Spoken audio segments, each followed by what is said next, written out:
welcome to Males Nonton Full. Maunya dirangkumin mulu. Nah, kali ini kita akan merecap satu film yang gokil bre, mengharukan dan penuh adrenalin, berjudul Nowhere. Yang gak suka ketegangan skip aja ya. Let's go.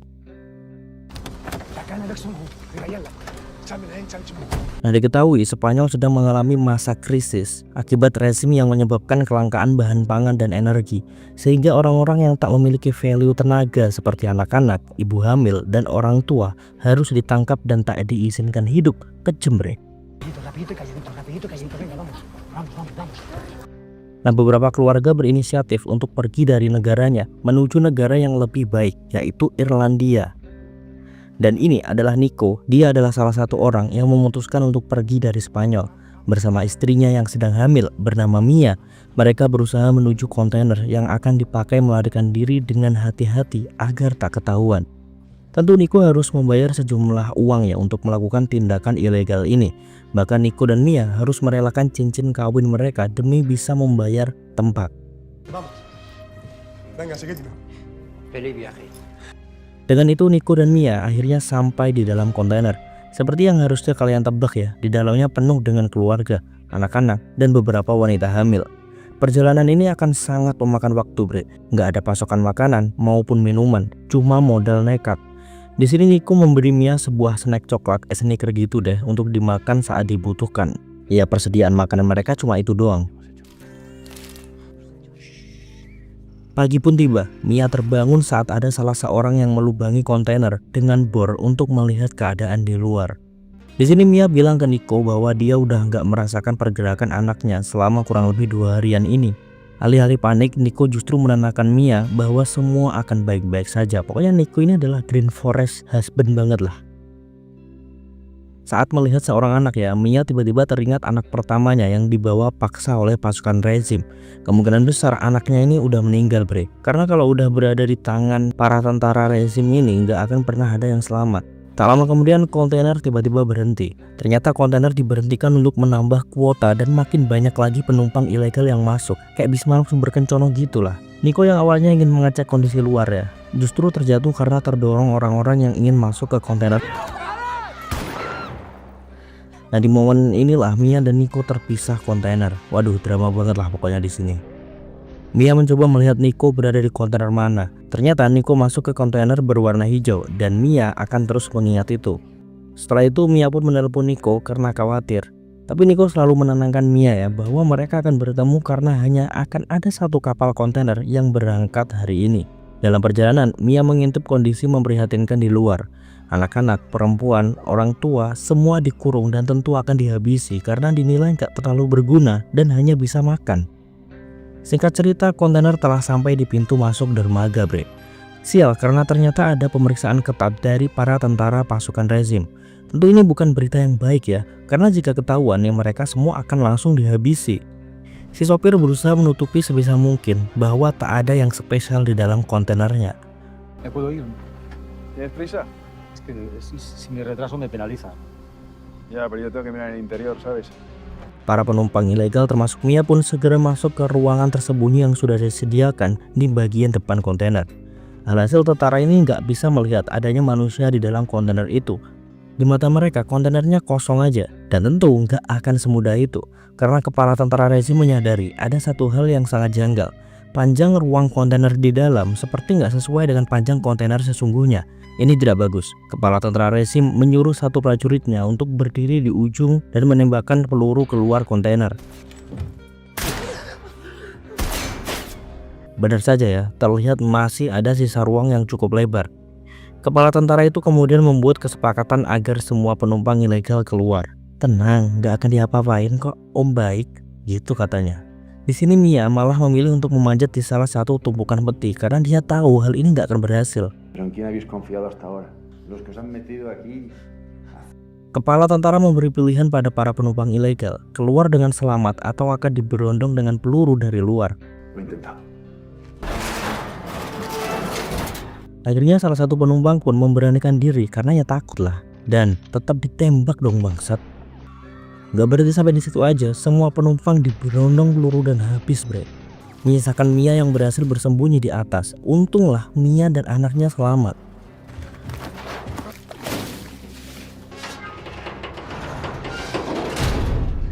Mia pun sendirian di dalam kontainer, bre. Mia kemudian mengirim pesan suara kepada Nico bahwa para tentara akan membunuh siapapun yang tertangkap dan mencoba melarikan diri. Mia berharap Nico lebih berhati-hati. Singkat cerita, kontainer yang dinaiki Mia ini telah dikatrol menuju kapal yang rencananya akan membawa semua kontainer tersebut ke Irlandia sesuai tujuan. Saat mengecek handphonenya, hanya ada satu pesan suara dari Nico bahwa dia sedang tak bisa berbicara di telepon. Hola, soy Nico. Ahora no puedo hablar. Sigue intentándolo. Tentunya Nico ini nggak tahu ya kondisi Mia sekarang kayak gimana. Di kesendiriannya, Mia melihat satu tas milik salah satu penumpang berisi mesin bor, air, ponsel, dan light stick atau glow stick. Sebisa mungkin Mia membuat dirinya nyaman hingga akhirnya tertidur. Di tengah perjalanan, sepertinya terjadi badai laut, bre, yang menyebabkan kapal oleng ke kiri dan ke kanan, membuat Mia terpontang-panting. Kasihan, bre, apalagi dia lagi keadaan hamil kan. Nah, terdengar di luar hiruk-pikuk ada beberapa orang yang berusaha menyelamatkan yang lain di dalam kontainer, tapi tidak dengan Mia. Suaranya bahkan tak begitu terdengar. Dan baru aja ada yang merespon, tumpukan kontainer itu pun oleng, terpisah dari kapal dan terjatuh ke laut lepas bersama Mia di dalamnya. Saat sadar, Mia baru ngeh kalau dia nggak lagi berada di kapal, melainkan terombang-ambing di laut sendirian. Beberapa lubang yang ada di kontainernya menyebabkan air masuk dengan mudah, bre. Saat Mia melihat keluar, tak ada pandangan lain selain samudera luas seolah nggak berujung. Mia kemudian mencoba mencari handphonenya. Sialnya, HP milik Mia pecah pada bagian layar dan sangat sulit untuk digunakan. Kemudian dia teringat bahwa ada ponsel yang ia temukan di dalam tas milik salah satu penumpang ilegal. Dia melepas SIM card di HP-nya lalu dipasang ke ponsel yang ia temukan agar bisa menghubungi Nico. Tapi apa daya ya, Mia nggak bisa memecahkan kode sandinya, jadi ya percuma. Karena air terus masuk nih, sebisa mungkin Mia mencoba mencari benda yang bisa digunakan sebagai penyumbat. Dibukalah beberapa peti kayu yang ada di kontainer. Semuanya ternyata berisi kotak plastik kosong, alkohol, beberapa pakaian yang bisa ia pakai, bahkan TV LED. Ya siapa yang mau nyalain TV dan gimana juga nyalainnya kan. Mia kemudian menemukan selotip yang kemudian dia gunakan untuk menutupi sementara lubang-lubang kontainer yang menyebabkan air masuk itu. Tak lama setelah ia menemukan album fotonya, terdengar suara riuh seperti orang yang menjerit ketakutan.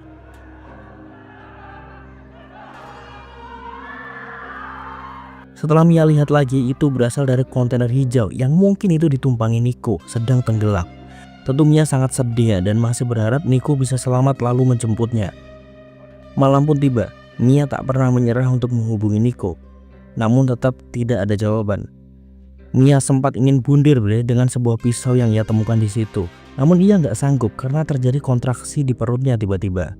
Dan itu adalah pergerakan dari sang jabang bayi. Ini menandakan anak Mia ternyata masih hidup setelah beberapa hari tak melakukan pergerakan, bre. Alhamdulillah.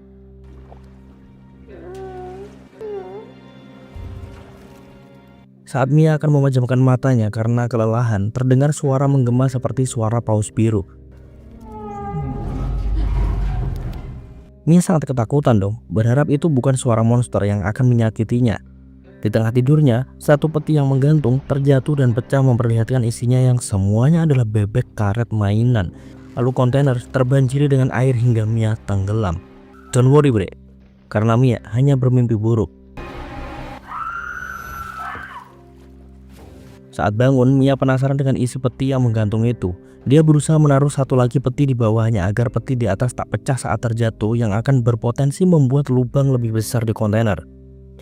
Saat dia memotong tali pengikatnya, peti itu pun berhasil jatuh dan tak pecah. Alhamdulillah. Diperiksalah sama si Mia. Di dalamnya ternyata sama ya, hanya kumpulan kotak plastik kosong, gak ada yang spesial. Tapi ada satu yang membuatnya tertarik. Ada karet tebal mengelilingi tutup kotak plastik tersebut. Dia pun memotongnya dan menggunakannya sebagai penyumbat lubang-lubang kontainer. Pinter. Mia kemudian mencari benda semacam selang di kotak TV LED yang akan dia gunakan untuk mengeluarkan air sedikit demi sedikit dari dalam kontainer. Mia juga menggeser beberapa peti agar kontainernya ini rata, bre, sehingga air nggak menumpuk di ujung lainnya. Dia juga memberi tanda tinggi air di hari pertama dan memberikan tanda tinggi air maksimum pada kontainer setinggi lehernya, sehingga akan meningkatkan kewaspadaan Mia saat air udah akan menenggelamkannya dan kontainer yang ia tumpangi. Mia kembali mencoba menelpon Nico, namun nggak ada sinyal. Di dalam tas, Mia menemukan beberapa persediaan makanan seperti roti dan makanan kaleng. Hal itu membuat Mia memiliki secercah harapan. Tak lama, ponsel pun berbunyi. Dan ternyata itu dari Nico, bre. Nico masih selamat, bre. Ya Allah, alhamdulillah. Mía, Mía, mi amor. Sí. Igor, que no sabía si estabas vivo. Mi amor, ¿estás bien? Kenyataannya kontainer yang tadi tenggelam itu bukanlah kontainer yang ditumpangi Nico. Nico masih berada di kota karena si sopir ini menipu mereka. Mia langsung menyampaikan kepada Nico bahwa dirinya saat ini dalam situasi yang sulit. Dia hanya sendirian terombang-ambing di tengah laut. Mendengar itu, Nico pun berjanji untuk segera menyusul Mia dan menyelamatkannya.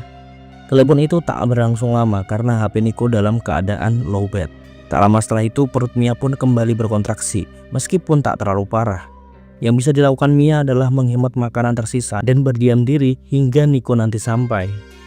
Setelah itu terdengar guntur yang menandakan akan ada badai lagi, bre.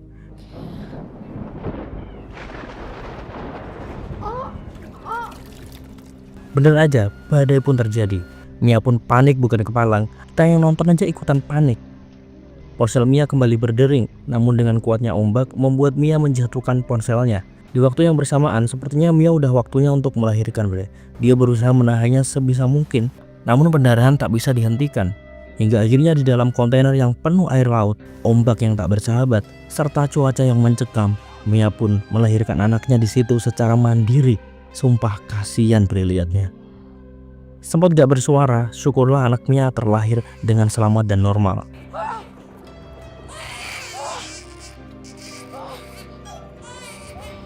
Sungguh perjuangan yang menguras tenaga dan emosi.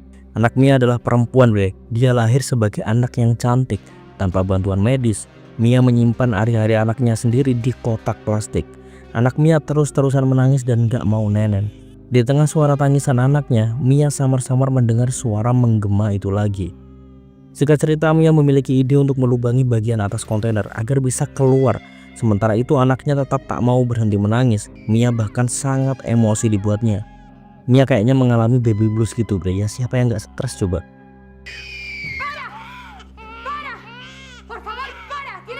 Di situasi panik antara hidup dan mati pun anaknya terus menangis. Gak kebayang sih stresnya kayak gimana. Akhirnya Mia udah terbiasa dan bayinya udah mulai tenang nih. Anaknya juga udah mulai mau nenen, bre.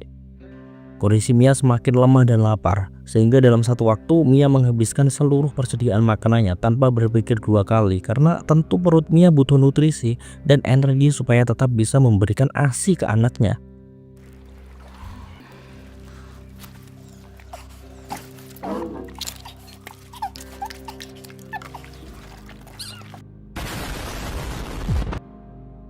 Setelah istirahat, Mia kembali melanjutkan kerjanya untuk melubangi bagian atas kontainer. Sayang, padahal tinggal dikit lagi ya, daya di mesin bornya ini habis. Mia semakin putus asa, dia kembali membuka HP lamanya dan memindahkan lagi kartu SIM dari ponsel ke HP-nya. Tapi tetap sama, layarnya bahkan gak bisa berfungsi dengan baik. Mia sangat frustasi.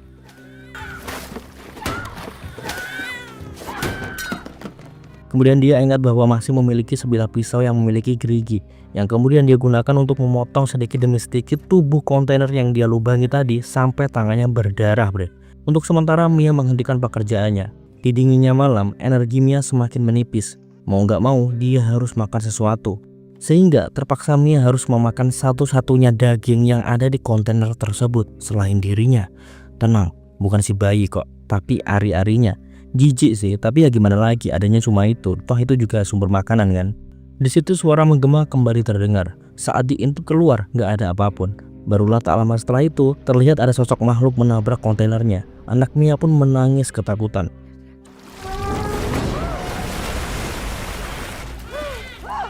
Sebisa mungkin Mia mengusir makhluk tersebut.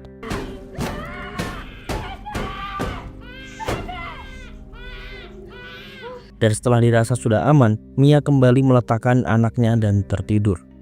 Sementara hari sudah memasuki hari ke-6 sejak Mia terjebak di situ, bre. Air pun juga semakin tinggi. Mia kembali melanjutkan pekerjaannya. Sial, pisaunya patah. Aduh, ada-ada aja emang perkara.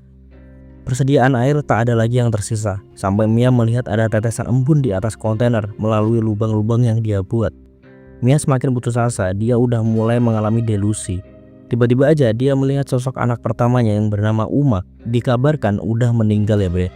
Vamos a salir, por favor. Te he echado tanto de menos. ¿Y por qué dejaste que me llevara? Meskipun kerinduan Mia sedikit terobati, namun fakta bahwa Uma tak pernah berada di situ tak bisa dipungkiri, sangat menyakitkan. Bahkan ada bayangan Nico yang seolah menenangkan Mia dari masa sulitnya. Lalu kemudian Mia terbangun dari tidurnya saat kemudian hujan deras turun menembus lubang-lubang yang telah dia buat sebelumnya. Hal ini dimanfaatkan Mia untuk mendapatkan pasokan air minum. Mia kemudian mendapatkan ide saat menarik kaleng sisa makanannya. Dia menyadari bahwa plat besi bisa sangat mungkin dibengkokkan dengan tenaga. Dia pun mencoba mencari kain yang kemudian dia pakai untuk membengkokkan plat besi kontainer yang telah dia lubangi dan iris sebelumnya. Usaha Mia gak sia-sia, kontainer benar-benar berlubang di bagian atas sekarang. Mia pun naik bersama sang anak untuk mendapatkan cahaya matahari secara langsung dan tentu aja udara segar bre. Dan benar saja ya, sejauh mata memandang hanya ada air. Nah saat Mia membuang popok kain buatannya yang udah penuh dengan kotoran ke laut, terlihat beberapa ikan mengerubungi kotoran tersebut, membuat Mia mendapatkan ide untuk berburu ikan. Mia pun membuat sebuah tombak-tombakan ala kadarnya gitulah dari bracket TV dan baut. Tapi usahanya benar-benar sia-sia. Gak lama sebuah pesawat melintas di atasnya. Sebisa mungkin Mia mencari benda refleksi cahaya dari pecahan TV untuk menarik perhatian pesawat. Dengan semangatnya, Mia segera naik lagi ke atas yang justru sisa potongan besi yang tajam melukai paha Mia yang membuatnya mendapatkan luka robek yang lumayan dalam dan lebar. Aduh, ngilu banget. Tentu luka ini akan meradang jika tak segera mungkin diobati atau paling gak dijahit lah. Aduh, ngilu lah pokoknya ngilu. Mia berusaha mencari benda yang mirip dengan jarum dan dia mendapatkan itu dari komponen motherboard TV LED yang ia pecahkan tadi. Kemudian Mia menyobek kain untuk mengikat paha bagian atas agar menghambat pendarahan, lalu menyiramkan alkohol yang tersedia di sana supaya lukanya bersih. Operasi mandiri pun dilakukan. Seperti biasa ya, akan gue singkat biar kalian gak ngilu juga. Udah seminggu lebih Mia terombang-ambing di laut. Setelah gagal mendapatkan ikan dengan tombak ala kadarnya, kini Mia berusaha membuat sebuah jaring dari kabel-kabel yang dia dapatkan. Keesokan harinya Mia mencoba peruntungannya mencari ikan. Dia memasang jaring buatan itu, melemparkan umpan, dan akhirnya dapat satu ikan yang lumayan besar bre. Mia pun memakannya dengan lahap.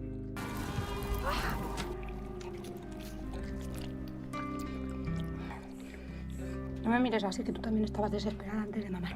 Hampir 2 minggu Mia berada di situ. Ia terus berusaha menguras air dan menulis surat yang kemudian dia masukkan ke dalam kotak-kotak plastik. Berharap itu hanyut terbawa ombak dan di suatu tempat ada yang menemukannya. Tentunya harapan bahwa Nico akan menjemput tak akan pernah pudar ya. Luka Mia juga udah mulai membaik ketika udah memasuki hari ke-12. Di suatu malam Mia bercerita kepada putrinya untuk membuatnya tertidur. Mia bercerita bahwa dirinya dulu adalah seorang guru, sementara Nico adalah pemilik toko, serta ibunya Mia yang bernama Noah yang dirasa Mia memiliki nama yang cukup aneh sebagai orang Spanyol.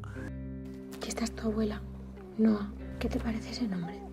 Noah. Gak lupa juga Mia juga menceritakan soal Uma yang diambil paksa oleh rezim saat Nico sedang di luar dan Mia tak dapat menyelamatkannya. Mia pun berderu air mata menceritakan itu semua kepada bayinya yang udah gak kuat menahan kantuk. Udara di malam hari sangat dingin, belum lagi sekarang bagian atas kontainer terbuka lebar.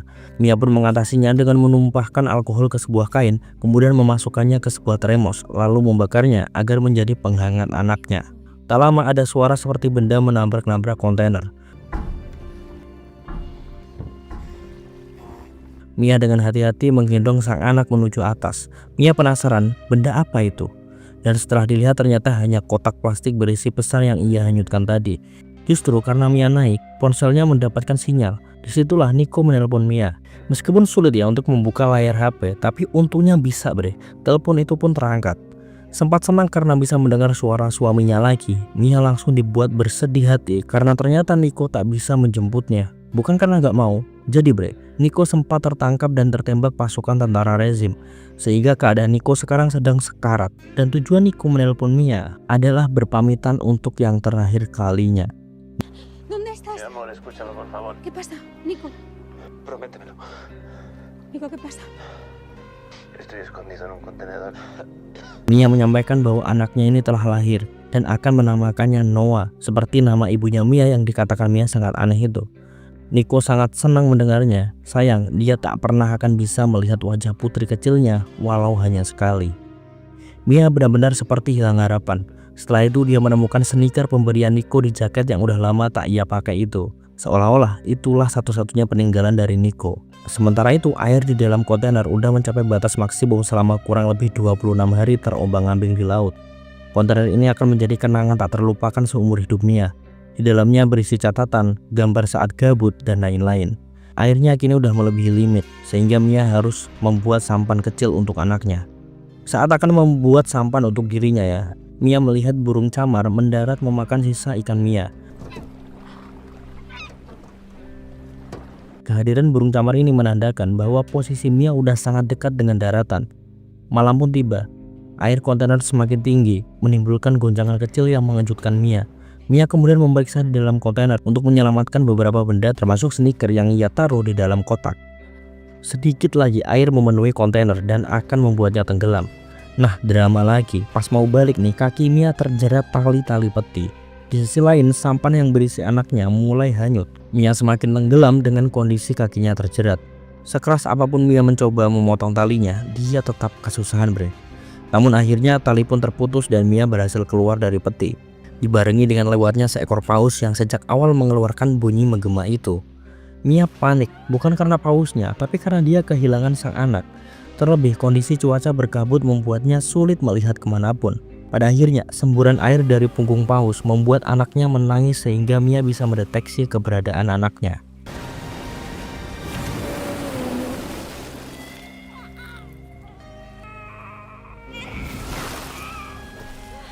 Paus tuh gak makan orang bre, tenang aja. Justru karena paus itu Mia dipertemukan lagi dengan sang anak. Di sini energi Mia udah mencapai batasnya. Dia hanya bisa berpegangan dengan sampan kecil anaknya. Pagi pun tiba, Mia dan anaknya masih mengambang di tengah laut. Sambil mengeluarkan sisa ikan, Mia berharap ada banyak burung camar mengelilinginya sehingga akan menarik perhatian. Benar saja ya, gak lama beberapa burung camar terbang mengelilingi sampan. Dari kejauhan ada sebuah kapal nelayan keluarga gitulah. Syukurlah mereka menyadari ada benda mengapung dengan puluhan burung camar di atasnya. Keluarga itu pun memutuskan untuk menghampiri benda terapung tersebut. Saat mereka mendekatinya, hanya ada sebuah sampan kecil. Lalu di mana Mia? Keluarga kecil itu pun menarik sampan dan betapa terkejutnya mereka saat menyadari bahwa yang ada di dalamnya adalah seorang bayi mungil. Mereka bertanya-tanya dong, kok bisa? Terus di mana ibunya? Barulah mereka menyadari bahwa ada sebuah tali terikat di sampan. Mereka pun menariknya dan di sanalah Mia berada dalam kondisi pingsan. Keluarga kecil itu pun berusaha melakukan CPR. Awalnya mereka menyerah ya karena Mia tak kunjung bangun. Namun tangisan si bayi membuat mereka bersemangat lagi melakukan CPR. Hingga akhirnya Mia pun tersadar. Setelah perjalanan panjang hampir 1 bulan lamanya terombang-ambing tak tentu arah di kejamnya lautan, perjuangan tanpa kenal lelah, lapar dan haus, Mia dan sang anak akhirnya selamat. Sayangnya mereka selamat tanpa kehadiran Nico di sisi mereka. Film pun berakhir. Waduh, ini gue recapnya juga ikutan sesek gitu. Ngelihat perjuangan seorang ibu ya. Apalagi kalau ada ibu-ibu yang nonton video ini, pasti mereka ikutan sedih banget. Ya, semangat untuk para ibu-ibu di luaran sana. Kalian hebat. Oke bre, mungkin segitu dulu aja. Tulis komentar kalian di bawah. Jangan lupa subscribe, bunyi lonceng notifikasinya supaya kalian gak ketinggalan konten-konten terbaru dari Males Nonton Full. See ya and bye-bye.